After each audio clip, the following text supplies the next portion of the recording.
So, in the meantime, while I was having this experience, Jamie was by my bed.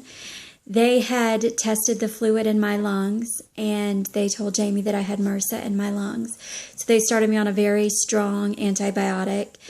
At this time, he still doesn't know if I'm brain damaged or not. And so they had me in an induced coma and they brought me out of it. And they wanted to test my mental function. So as soon as I came out, I asked for the pen. I asked for a piece of paper. I was like waving my hands. They gave me a pen, gave me paper. And I just wrote down on the paper that I wanted my mom.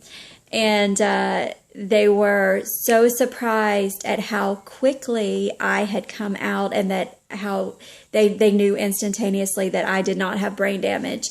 And that was so miraculous because they really thought that I had not been breathing for a long time. And so they were concerned about that. And I was fine. My brain was just fine.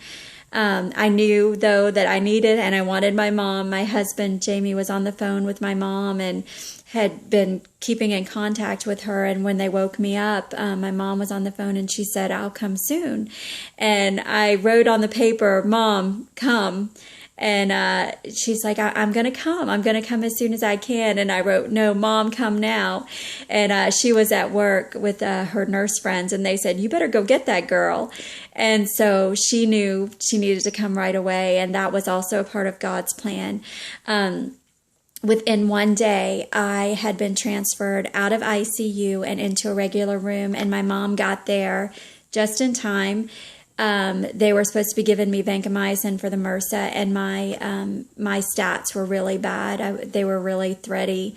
And of course, my mom, being a nurse, knew what that meant. And she also saw that my antibiotic the orders had not followed me to the regular room. And so my mom was right there hovering to make sure that I was okay and that I was getting my antibiotics. I wouldn't have wanted to have been one of the nurses that was taking care of me because I'm sure she was on them like white on rice. And so she made sure I got my antibiotics. And of course, I got better. I got stronger every day. But the miraculous thing is some like 75% of people that this happens to, the statistics, they die in the hospital. They die, they never come out. And then of those 25% of people who don't die, they end up having significant brain damage.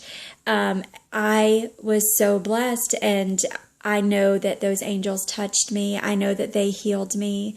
I know that I have a purpose. But I also know that the reason God allowed me to have that experience was twofold. One, because I really I needed that confirmation from God that He really loved me, that